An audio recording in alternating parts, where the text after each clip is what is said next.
नमस्कार दोस्तों, स्वागत है आपका डायनेमिक डीके में daily news with Dinesh Kumar के। आज की वीडियो में हम बात करने वाले हैं 12 अगस्त 2020 की इंपॉर्टेंट न्यूज के बारे में। दोस्तों, खबरें और वीडियो के लास्ट में कवर होने वाले मजेदार फैक्ट्स को जानने के लिए इस वीडियो को पूरा देखिएगा। चलिए पहले बात करते हैं वीडियो के की अट्रैक्शंस के बारे में, यानी कि उन संस्थाओं और योजनाओं के बारे में जिनका जिक्र आज की वीडियो में आया है। हमारे आज की वीडियो में NITI Aayog, Oxford university, Hindustan aeronautics limited और भारत हैवी इलेक्ट्रिकल लिमिटेड का जिक्र आया है, जिसे मैंने स्लाइड्स में ही ब्रीफ इंट्रोडक्शन के साथ अलग कलर में हाईलाइट कर दिया है। तो इनके बारे में जानने के लिए आप वीडियो की स्लाइड्स को ध्यान से देखिएगा। चलिए वीडियो शुरू करते हैं। प्रधानमंत्री नरेंद्र मोदी ने कोविड-19 मरीजों की अधिक संख्या वाले राज्यों से जांच बढ़ाने का आह्वान किया है। श्री मोदी ने बिहार, गुजरात, उत्तर प्रदेश, पश्चिम बंगाल और तेलंगाना जैसे राज्यों में विशेष रूप से जांच बढ़ाने की आवश्यकता पर बल दिया, जहां जांच की दर कम है और इन्फेक्शन की रेट ज्यादा है। प्राइम मिनिस्टर ने कहा कि भारत के सामूहिक प्रयासों से ही कोविड-19 महामारी से लड़ाई में देश की जीत होगी। वीडियो कॉन्फ्रेंस के जरिए 10 राज्यों के मुख्यमंत्रियों के साथ बातचीत के अंत में श्री मोदी ने कहा कि सबसे ज्यादा महत्वपूर्ण बात यह है कि लोगों का विश्वास बढ़ रहा है और उतना डर दूर हो रहा है। श्री मोदी ने आंध्र प्रदेश, कर्नाटक, तमिलनाडु, पश्चिम बंगाल, महाराष्ट्र, पंजाब, बिहार, गुजरात, तेलंगाना और उत्तर प्रदेश के मुख्यमंत्रियों के साथ बात की। इस दौरान संबंधित राज्यों में कोविड-19 की स्थिति के बारे में प्रधानमंत्री को जानकारी दी गई। बात करते हैं कोविड-19 पर अपडेट की। हमारे यहां कोविड मरीजों के स्वस्थ होने की दर लगभग 70% हो गई है तथा डेथ रेट 2% से कम पर आ गई है। पिछले 24 घंटों के दौरान 47,700 से अधिक रोगी स्वस्थ हुए और इसके साथ स्वस्थ होने वालों की कुल संख्या 15,83,000 से अधिक हो गई है। इस समय कुल संक्रमित लोगों में लगभग 28% का इलाज चल रहा है, जिनकी संख्या लगभग 6,40,000 है। स्वस्थ होने की रेट में निरंतर और टिकाऊ वृद्धि के साथ कोविड से स्वस्थ लोगों की संख्या जो है और कोरोना मरीजों की संख्या के बीच का जो अंतर है वो 9.5 लाख से अधिक हो गया है। देश में एक दिन में 53,601 लोगों में इन्फेक्शन की कंफर्मेशन के साथ इन्फेक्टेड लोगों की कुल संख्या 22,68,675 हो गई। पिछले 24 घंटों में 871 लोगों की डेथ हुई और इससे मरने वालों की टोटल संख्या अब 45,257 हो गई है। देश में कोविड-19 की स्थिति की निगरानी बनाए रखने के लिए आरोग्य सेतु ऐप को लगभग 15 करोड़ लोगों ने डाउनलोड किया है। लोगों के अत्यधिक समर्थन के कारण यह दुनिया भर में सबसे अधिक डाउनलोड होने वाला ऐप बन गया है। सरकार के समर्थन से तैयार किए गए इस ऐप ने शुरू होने के 3 महीने के अंदर ही यह महत्वपूर्ण उपलब्धि हासिल कर ली थी। वर्ल्ड में कोविड-19 की निगरानी के लिए बनाए गए ऐप के डाउनलोड मामले में आरोग्य सेतु के बाद तुर्की का पेंडेमिक आइसोलेशन ट्रैकिंग प्रोजेक्ट ये दूसरे स्थान पर है और जर्मनी का कोरोना वार्न ऐप जो है वो 3rd नंबर पे है। ऐप के डाउनलोड होने की संख्या गूगल प्ले स्टोर और एप्पल स्टोर से ली गई है। नेक्स्ट खबर है, नीति आयोग के सदस्य डॉक्टर वीके पॉल की अध्यक्षता में विशेषज्ञ समिति की आज बैठक होगी। इसमें कोविड-19 वैक्सीन की खरीद और प्रबंधन के विभिन्न पहलुओं पर विचार विमर्श किया जाएगा। स्वास्थ्य मंत्रालय के एक ट्वीट में बताया गया है कि यह समिति राज्य सरकारों और वैक्सीन निर्माताओं सहित सभी संबंधित पक्षों के साथ बातचीत करेगी। अगली खबर है, रूस ने कोरोना वायरस से बचाव के लिए पहला टीका विकसित कर लिया है। यह घोषणा कल रूस के राष्ट्रपति व्लादिमीर पुतिन ने एक वीडियो कॉन्फ्रेंस में की, जिसे टेलीविजन पर प्रसारित किया गया। उन्होंने बताया कि उनकी एक बेटी पर टीके का प्रयोग पहले ही किया जा चुका है। वर्तमान में 160 से ज्यादा कंपनियां टीका विकसित करने के प्रयास कर रही हैं, जो विभिन्न चरणों में हैं। इनमें से 27 कंपनियों के टीके मानव पर प्रयोग के चरण में हैं। ऑक्सफोर्ड यूनिवर्सिटी और दवा निर्माता एस्ट्राजेनेका कोरोना वायरस का टीका विकसित करने की दौड़ में सबसे अग्रणी कंपनी में से शामिल है। रूस कल दुनिया का पहला देश बन गया जिसमें कोरोना वायरस के लिए स्वयं के टीके का शुभारंभ किया गया। रूस में फिलहाल कोविड-19 का टीका बनाने की दौड़ में 2 कंपनियां हैं तथा उम्मीद है कि रूस शीघ्र टीका उत्पादन शुरू करेगा। उसने देशव्यापी टीका अभियान के लिए व्यापक योजना तैयार कर ली है। अगली खबर है, रक्षा खरीद परिषद ने 8,722 करोड़ रुपए से अधिक के खरीद प्रस्तावों को मंजूरी दी है। इनमें भारतीय वायुसेना के लिए 106 बेसिक ट्रेनर एयरक्राफ्ट इनकी खरीद के प्रस्ताव शामिल हैं। यह फैसला आत्मनिर्भर भारत अभियान को आगे बढ़ाने के लिए, स्वदेश में उत्पादन कर सैन्य बलों को मजबूत करने के लिए रक्षा मंत्री राजनाथ सिंह की अध्यक्षता में नई दिल्ली में परिषद की बैठक में लिया गया। हिंदुस्तान एरोनॉटिक्स लिमिटेड ने बेसिक ट्रेनर एयरक्राफ्ट प्रोटोटाइप का विकास सफलतापूर्वक कर लिया है और प्रमाणन प्रक्रिया जारी है। इसलिए परिषद ने इस कंपनी की से ये विमान खरीदने की मंजूरी दी है। तो ये विमान अपनी भारतीय कंपनी से ही खरीदे जाएंगे। इसमें वायुसेना की मौलिक प्रशिक्षण की आवश्यकताएं पूरी हो सकेंगी। प्रमाणन के बाद शुरू में हिंदुस्तान एरोनॉटिक्स से 70 विमान खरीदे जाएंगे और बाकी 36 की खरीद बाद में की जाएगी। रक्षा खरीद परिषद ने नौसेना की क्षमता में सुधार के लिए भेल यानी कि भारत हैवी इलेक्ट्रिकल लिमिटेड से सुपर रैपिड गन माउंट की उन्नत संस्करण की खरीद को भी मंजूरी दी है।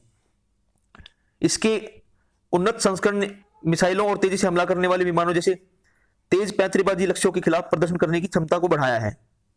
इसके अलावा परिषद ने भारतीय सेना के लिए गोला बारूद के 125 mm कोच भेदी फिन स्टेबिलाइज्ड डिस्कार्डिंग सैबोट गोला बारूद की खरीद को मंजूरी दी। ये अपने आप में एक टाइप होगा। खरीदे जाने वाले गोला बारूद में 70% जो है वो स्वदेशी सामग्री होगी। तो हम कहीं ना कहीं भारतीयकरण की तरफ बढ़ रहे हैं डिफेंस की। आगे बढ़ते हैं।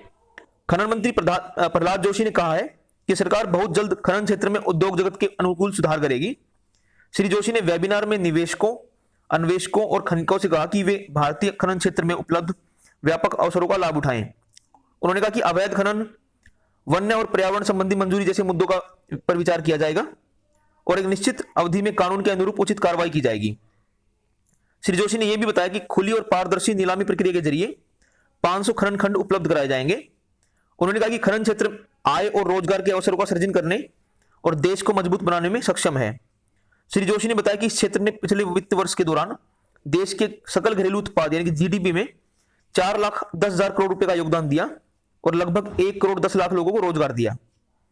नेक्स्ट खबर है, जून में देश के औद्योगिक उत्पादन में 16.6% की गिरावट दर्ज हुई।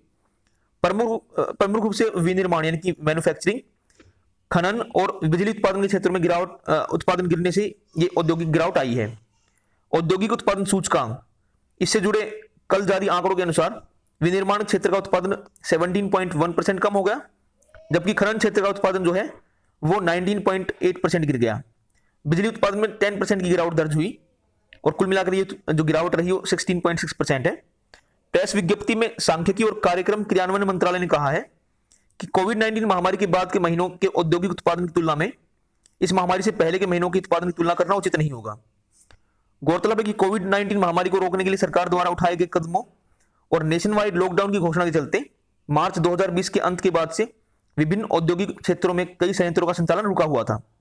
इन नियंत्रणों के कारण लॉकडाउन की अवधि में इन उद्योगों का उत्पादन प्रभावित हुआ था। इसके बाद नियंत्रण हटाए जाने के बाद औद्योगिक गतिविधि अब फिर से शुरू हो गई है। नेक्स्ट खबर है, लद्दाख को मिशन ऑर्गेनिक डेवलपमेंट इनिशिएटिव के तहत एक यहां पर इसको बनाया कार्बनिक केंद्र शासित प्रदेश बनाने के लिए ये इनिशिएटिव किया जा रहा है। यहां पर इसका जो लक्ष्य है वो किसानों को के स्थायी विकास पर ध्यान केंद्रित करना है। कारगिल में मिंजी से एक प्रगतिशील किसान मेहदी सलाहुद्दीन ने कल अपने फल उद्यान में पहली बार अंगूर की कश्मीरी प्रजाति सैबी के साथ 5 अन्य किस्मों की सफलतापूर्वक खेती की। इनमें एक प्रजाति ईरान की भी है। अधिक पैदावार के साथ ये अंगूर स्वादिष्ट भी है और ईरान की बीज रहित प्रजातियां कारगिल में बेहतर पैदावार दे रही हैं। इसके अलावा खुबानी, जिसको एप्रिकॉट बोलते हैं इंग्लिश में, इसकी अत्यधिक मीठी 150 से अधिक किस्में कारगिल के गारगार्डो क्षेत्र में पाई जाती हैं। आगे बढ़ते हैं। जल शक्ति मंत्री गजेंद्र सिंह शेखावत ने सप्ताह भर तक चलने वाले गंदगी मुक्त भारत अभियान के तहत कल नई दिल्ली में स्वच्छ भारत मिशन एकेडमी का शुभारंभ किया। इस मौके पर निशुल्क IVR यानी कि इंटरेक्टिव वॉइस रिस्पॉन्स आधारित टेलीफोन नंबर डायल कर इस अकादमी का शुभारंभ किया गया। उन्होंने कहा कि IVR प्रणाली पर आधारित ODF प्लस पाठ्यक्रम जो है वो स्वच्छ भारत मिशन ग्रामीण के लक्ष्यों को प्राप्त करने में काफी महत्वपूर्ण भूमिका निभाएगा। उन्होंने कहा कि इस अभियान ने ग्रामीण भारत की तस्वीर बदलकर रख दी है और यह स्वच्छता के जन आंदोलन के रूप में उभरकर सामने आया है।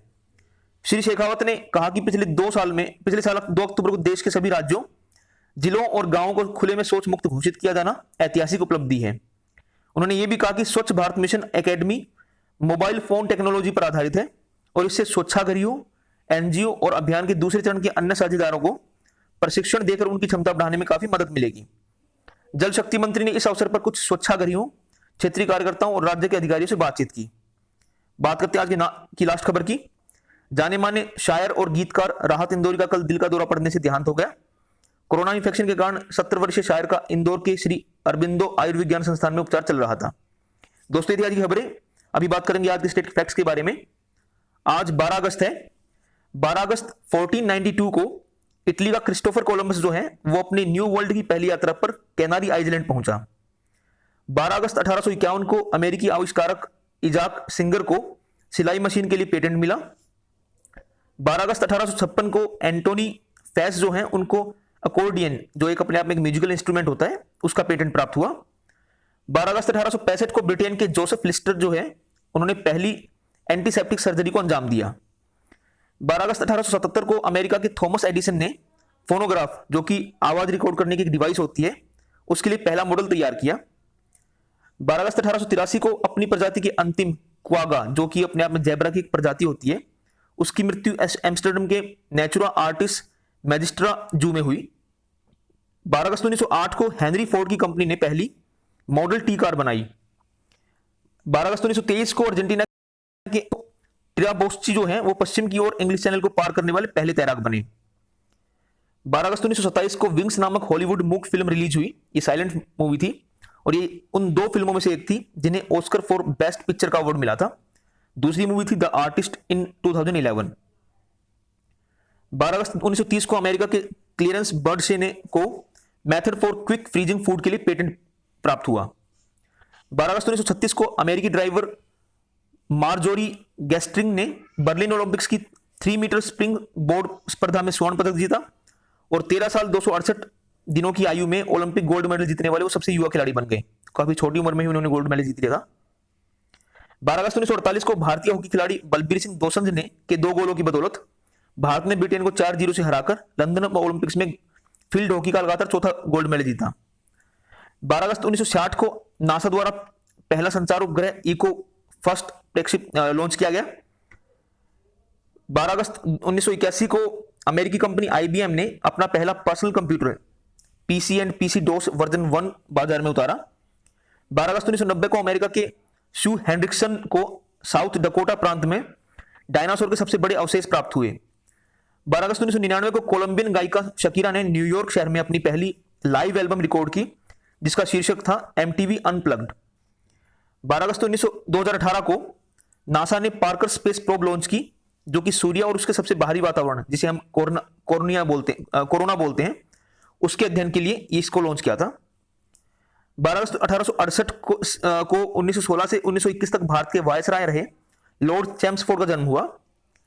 12 अगस्त 1919 को भारतीय अंतरिक्ष कार्यक्रम के जनक माने जाने वाले विक्रम साराभाई का जन्म अहमदाबाद में हुआ। 12 अगस्त सन 1602 को जहांगीर के निर्देश पर अकबर के नवरत्नों में से एक अबुल फजल की हत्या कर दी गई। 12 अगस्त 1973 को गोवा, दमन व दीव के पहले मुख्यमंत्री दयानंद बालकृष्ण बंडोडकर जो है उनकी मृत्यु हुई। उसके अलावा 12 अगस्त 1997 को टी सीरीज कंपनी के संस्थापक गुलशन कुमार की हत्या कर दी गई। दोस्तों 12 अगस्त को इंटरनेशनल यूथ डे मनाया जाता है। इसे पहली बार साल 2000 में मनाया गया था और इसकी इस साल की थीम है youth engagement for global action. 12 अगस्त को वर्ल्ड एलिफेंट डे भी मनाया जाता है। इसका आयोजन हाथियों के बारे में जागरूकता बढ़ाने के लिए किया जाता है। एशियाई और अफ्रीकी हाथियों की घटती संख्या की और तत्काल ध्यान आकर्षित करने के लिए ये जो दिवस है ये 2012 से मनाया जा रहा है। उसके अलावा 12 अगस्त को आज वर्ल्ड कैलीग्राफी डे भी है। इसे अगस्त माह के दूसरे बुधवार को मनाया जाता है और इसे मनाने की शुरुआत साल 2017 में ब्रिटेन की मैन्यूस्क्रिप्ट पेन कंपनी द्वारा की गई थी। उसके अलावा आज जन्माष्टमी का त्यौहार भी है जो भगवान कृष्ण का जन्म माना जाता है। तो दोस्तों ये थी खबरें और स्टेट फैक्ट्स। मुझे उम्मीद है कि आपको वीडियो पसंद आया होगा। प्लीज लाइक द वीडियो के बारे में कोई सवाल हो तो आप कमेंट करके पूछ सकते हैं। If you are new to my channel please subscribe to it, share this video with all your friends and don't forget to press the bell icon. Thank you दोस्तों, बाय।